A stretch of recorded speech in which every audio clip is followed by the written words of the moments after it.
Welcome to another edition of Inside Medicine. I'm your host, Doug Geinzer, the CEO of Las Vegas Heals, and we are here in the studio today with Alex Sliver, my good friend from the Clark County Medical Society. And we're going to learn a little bit about the Medical Society and an upcoming event that they have. For those of you that are new to Inside Medicine, we broadcast live right here in the studio every Thursday. And if you miss it by chance, you're able to catch us on our website, our YouTube channel. Let me look down here. Our iTunes, our Roku, our Stitcher, and our Spotify, many of which I don't know. But anyway, you can catch us there afterwards. Inside Medicine brings you an insider viewpoint of what's going on in the world of health and medicine right here in Las Vegas. We like to bring in the movers, the shakers, those that are doing amazing things, bringing medical travelers to town, those that are developing medical education programs, and today, those that are doing amazing work for our physician community, those that are delivering the care to the patients out there. So welcome to the studio, Alex. Thank you for having me. Good morning. Yeah, it's good to have you here. We haven't had you in the studio yet. Welcome to our humble abode. I know, this is a fantastic outfit. Little best kept secret. I never knew this was even here. Pretty cool place. So we're going to talk a little bit about your award session coming up, and we'll reveal the name later. But before we jump in, we want to get to know a little bit more about the Medical Society and a little bit more about you. So let's start with the Medical Society. Give us a high level. What does the Clark County Medical Society do? The Clark County Medical Society has been around since 1955. We work in collaboration with the Nevada State Medical Association, statewide organization. And Clark County Medical Society, affectionately known as CCMS, is the local organization that works to protect and advance the rights of physicians and their patients. So our main focus is to make sure that we protect that relationship. So it's a group of doctors. It is. It is doctors, residents, fellows, physician assistants, and medical students. So do you have to be a doctor to join? You actually have to be one of those four groups. Okay. So either a doctor or preparing to become a doctor. Absolutely. And so the continuum, so you've got medical students, you've got residents, you've got doctors. What was the other bucket? Or physician assistants. Okay, got it. Got it. So it's all those that are delivering the actual care, touching bodies and delivering care to patients. Yes, under the tutelage guidance of a physician. Okay. So what's the overall riding mission of the Clark County Medical Society then? So the Clark County Medical Society, we do a number of programs to achieve our mission of doing their advocacy, their continuing education, networking, leadership opportunities. One of the things, as you know, we work really closely together on is addressing the critical shortage of physicians here in our community. So there's mission related and the business side of medicine. And I'm assuming Clark County means that your boundaries are Clark County. Our boundaries are Clark County, except for where if there is a local county to us that does not have their own society. Mm-hmm. So, for example, we do have physicians in Pahrump that are members of Clark County Medical Society. Got it. And talk to us a little bit about your leadership. And I think we're going to bring up a screen here that will show some of your leadership, some of your board. So how is your Clark County Medical Society kind of structured? Who provides that leadership? You run the day-to-day operation, but tell us a little bit about the organization. Yes. So our current leadership is Dr. Jeffrey Roth, plastic surgeon here in town. His term is actually up this June and will be taken over by our incoming President-elect, Dr. Daniel Burkhead, a pain management doctor here in town. So our leadership is designed in a couple of different manners. One, we have our executive council, which consists of 6 members. And then our board of trustees works in collaboration with the executive council, made up of physicians in town. Last year, we actually added 2 new positions to our board of trustees for the first time in our history, one being a representative for the medical student trustee as well as a resident trustee. So they both have 1-year terms and have full voting rights, which we're extremely proud of. And I think really shows the new direction that our community as well as our organization in particular is heading. And then we have several members of the community directly related to physicians and healthcare that make up the rest of our board as ex officio members. So tell us a little bit about the why between the patient and the physician, the relationship and the role that the medical society plays there. I think it's a really great question. And I think one of the myths, if you will, of medical care now is, when we were little, you went into the doctor's office, and in the exam room, that was a sanctuary. And whatever the physician said was automatically assumed to be the correct answer. And as time and technology and the industry has changed, more and more of those decisions are being taken away from the physicians themselves, where they've gone through extensive training, many in over 10 years at a minimum. And those decisions are being taken out of their hands, and it's being affected of how they are able to directly care for their patients. So that's a really big concern of ours, and how we help the doctors make sure that they can deliver that quality care to their patients that historically they've always been able to do. Yeah. So besides that, the physicians, they're facing a lot of challenges today. Many of us have been up in Carson City. Many of us will be going to Carson City. We don't want to get into that topic too much, but What is the biggest challenge facing the physician community today? In our community, there's two things. One, as a national, they're both national challenges in their own rights, but here particularly, there's two main issues that we really need to address. One is burnout, and the second is the critical shortage of physicians here. And those do go hand in hand, particularly in our community, but those are not issues that are just relevant to us here, either in the South and Clark County or even Nevada as a whole. Yeah. And a topic that's near and dear to Las Vegas Heals that we're pushing for, I imagine, goes across your court as well, as reimbursements. And, we need to get rid of the word reimbursements, because it's not a reimbursement. It's a payment for service rendered. But I imagine that's a challenge that the physician community faces every single day. It does. It is, I think, exactly what you just said. Reimbursement is a poor choice of a word. No other profession, quote unquote, works for free or reduced fee, and they need to be able to cover their cost. Part of the challenge also is that in a state like ours, where we do have such a critical shortage of physicians, and in some specialties we are literally at drought critical stage, which I know you're aware of, we need to be competitive, not only when we're recruiting physicians to come here, but to stay here. And as we know that there are now 2 medical schools here in the South, which a third one coming hopefully online here shortly, we have one in the North. Do we as a state, as a community, want to be in the business of educating doctors for other communities when we so desperately need them here? And so we need to be able to make sure that when these students, when residents are talking about coming here, when the existing practices here are recruiting physicians to come from elsewhere, that we can give them such a wonderful life that you and I know is here. Yep. But the challenge is that can they, make the living that they're trying to do? Many of them come out with several $100,000 worth of debt, and that's a really big investment. Yeah, that's a challenge that we're going to have to face pretty soon, and it's a big one, probably one that we could create a whole show around, because reimbursements, it's complex. It is a complex issue. I don't think that average patient is aware of how it affects their care, how it affects everything. One of the things that we talk about all the time when we're out in the community and talking to patients is if they could just go behind the scenes for a day with a doctor to understand why sometimes they're waiting so long in the wait room. It's not because the doctors are sitting on their phone playing Candy Crush in between, just waiting to, when they're good and ready.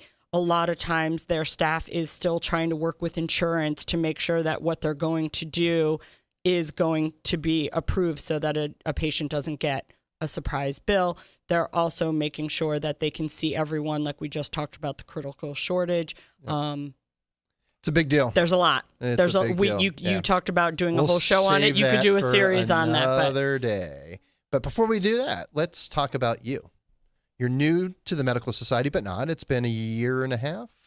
Yes, this July I'm approaching 2 years. Right. July will be 2 years since I've been with the physicians. Tell us about your background, because you bring a unique background, and the Medical Society is very fortunate to have that. You are so sweet. I will pay you later for that one. Thank you. I have been here in Las Vegas. This month actually is my 14th year anniversary. I think I, like most Las Vegas residents, came here originally, never knowing or even thinking if I would wind up making this home. And I'm very fortunate that I did. I think our community has a lot to offer, and we need to do a better job of doing that. And that will also, as a side note, affect our ability to recruit and retain physicians. But my background is, I think, a little unique from what CCMS has had in the past. I bring extensive experience in the nonprofit world and in the for-profit arena as well. I was an event planner for the better part of my professional career, doing everything from celebrity golf tournaments to high-end weddings, product launches, social events, corporate events, and the like. And I get to bring all of those skills to the table and work with a dynamic team at CCMS to advance the cause of the physicians and their patients. That's cool. That's cool. And so, you know, obviously that changes the dynamics of the Clark County Medical Society. You've implemented and instituted a bunch of change over there, which is awesome. Thank you. Tell us a little bit about some of those changes and what they've done for the organization.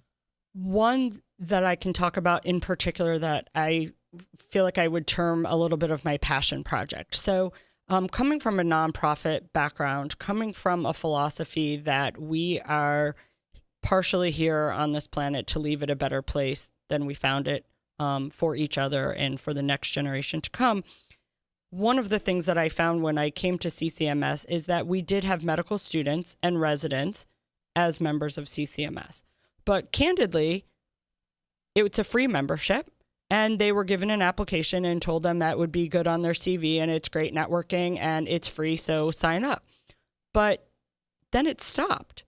And so when you look at our organization and you look at our community from a perspective of all of these issues that we've just briefly just touched on and just talking about really the tip of these issues, if you want these medical students to want to do a residency here, if you want people to want to do a residency here, if you want them to come to school and stay, which is ultimately our long-term goal and our long-term approach to coding and keeping our doctors here, then you need to engage them. You need to give them some sort of connection to our community, that when they go through the matching program and they're looking at what residencies they want, we want Vegas, we want Nevada to be their first choice. And so I just mentioned to you earlier that since I've been with CCMS, we now have a medical student trustee on the board with full voting rights. That was not done before. That's a big deal. It's a huge commitment. Because that's a voice that needs to be heard. Absolutely. We have an aging population. We have a critical shortage of doctors. Doctors are burning out. They are aging out. They themselves are trying to not only, in certain cases, expand their practices, staff their practices. Maybe they're looking to sell their practice at some point. They are not adequately staffed right now to handle the load that is there. And so part of what that investment and opening up and bringing the medical students in, they now have their own committee. They got to participate for the first time, from my understanding, at the annual Nevada State Medical Association annual meeting, because we actually had a student and resident representative with alternate for the first time this past year. We have a resident on the board now as well. We are building that segment. We're doing direct programming more and more for both of those. And those are long-term solutions, but they're investments that we can't afford to not make today to pay off in dividends. That's a foundational change, and that's good. Kudos to you. Thank you. I'm really, really proud of it. And I think that it shows the commitment that our physicians have to this community, knowing that they're not always going to be the ones to be able to deliver the care and care for their patient, and that they understand that they need to have a role in helping to groom, encourage, educate, and support the next generation of physicians. That's big. Another change that we've seen is you're bringing your event planning experience into the fold.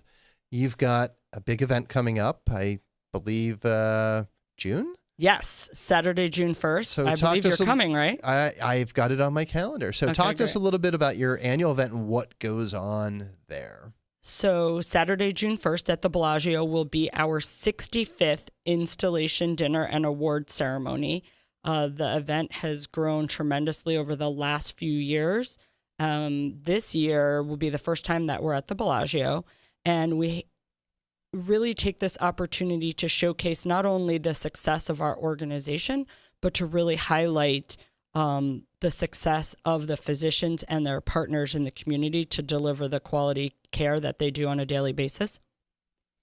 So can I elaborate a little more? Yeah, go for it. So we give our incoming and our outgoing presidents both give awards. They're called the President's Awards. So our outgoing president, Dr. Jeffrey Roth, is going to be bestowing an award on Carol Fisher and the Nathan Adelson Hospice, which is such a gem of our community. They do so much for this community. It's hard to really calculate.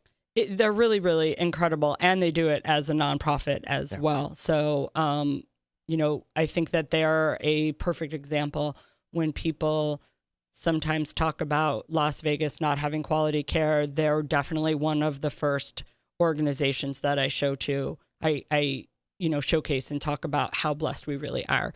Dr. Daniel Burkhead is our incoming president, and Dr. Burkhead will be honoring Congresswoman Susie Lee for her efforts, not only on the education front that she has done over the years here as a former president of Communities in Schools, but certainly her work going to Washington and advocating for our residents. And then the one award that I am so excited about, which is such a natural fit for us this year, is we have created a community service award for the Las Vegas Golden Knights. And go Knights, go. Absolutely. One of the reasons that our doctors felt so passionate about this award is last year, as we all know, 1 October came. And before that, there was an old joke, and it's a really bad joke, so people should not repeat it. Don't repeat it. But there was a misnomer that you couldn't get quality care in Las Vegas. And maybe that was true, back in the day, but 1 October put that to bed, in my opinion. Absolutely. It showed that we've got the finest trauma delivery system in the world, not just in the state, not just in the country, but in the world. Doug, I can only speak for my experience on that day, but my phone was ringing, as I'm sure yours was, doctors that were here on the Strip, doctors that were from other areas that, what can I do? How can I help? I'm here at this property. I'm already in town. I can be there in an hour. What can I do? And we were tracking all these names and numbers, waiting to get the call of where to send these physicians. And, I still sometimes get the chills, but that call never came. Governor Sandoval was waiting to sign that executive order to bring in physicians, and our medical community, not just the physicians, but certainly our physicians at the helm, they rose to the occasion that, as you know, our community has since been studied the success. And the Vegas Knights, being Vegas born, they just knew who we were and how to bring us all together and give us something to not only take our mind off of and take that sorrow, but they've just jumped into this community as one of us, and how they've honored the first responders and how they've worked with the medical community. And so they have become a tremendous partner of ours. And so we're honored to be honoring them. And the honor is really all ours. Yeah, they've built a true sense of community here. Yes. And for those of you watching, last night was a fluke. They're coming back. Believe. And I also see that you're going to pay tribute to the late Sandy Pelton, too. We are. As you know, Sandy was a recent board member of the Nevada State Board of Medical Examiners. She is a longtime supporter and advocate for physicians and the entire healthcare community. It's really unfortunate that we lost her so early, but we are delighted that her son and her grandson will be in attendance to accept our gratitude and an honor to have known her. Sandy was an amazing person. I've worked with her over the years, and she was just so passionate about everything that she did. She was so passionate, but she was so successful. Absolutely. She just had that Midas touch, and her passion was turned into action, and she got results. And it's a shame that I didn't have as much opportunity being new to CCMS to see how much more she and I could have done together from a personal note. But I actually had just seen her, I think it was 2 days before, the day before she passed, actually. And we were making plans to have lunch and seeing how we could further collaborate. And she had been a great resource to me since I had taken on this role. And she will be sorely missed. And then Dr. George Alexander, you're going to recognize him? Yes, Dr. Alexander is our 2019 Ficus Award winner. It's the Harold M. Ficus Award. It is the highest honor. Seems like you've got kind of the rock star laundry list up there. Some of the most recognizable names in the medical community in Las Vegas live on this list. Yes. The thing about this award is that it is voted on by the previous award winners. It is peer-to-peer. It is all physicians. Dr. Alexander is a past president of ours. He is still engaged. I know we're going to talk about his baby coming up in a few minutes, so I don't want to give that away. He was instrumental in spearheading the building of the Clark County Medical Society campus with our brand new building that we just started to occupy approximately 2 years ago, right before I started. And he is a quiet but strong and committed and dedicated leader. And not only is CCMS lucky to have him, but our community is lucky to have him. Yeah, he's been amazing. Another great product of the Air Force that decided to stay here in Las Vegas, I believe. Yes, it's actually interesting that you say that, because I'd be curious if you looked at some of these awards winners for this particular candidate, how many of them come. I've already recognizing a few names. Yeah, yes. Quite a few came out of the Air Force. So let's talk about what Dr. Alexander has built with this Winged Heart Awards. This is really what we want to focus on a bit, but we wanted to get the background. So tell us a little bit about the Winged Heart Awards. Yeah, so Dr. Alexander realized a number of years ago, I believe it is 2013, that physicians don't operate in a silo, no pun intended, that they know that it takes a village for them to be able to deliver the care and the successful outcomes that they do. So a number of years ago, he went to the board and said he wanted to start the Winged Heart Awards, and that would be an opportunity to bring the community in, but to also build bridges with their medical delivery partners, the nurses, and the medical healthcare related nonprofits.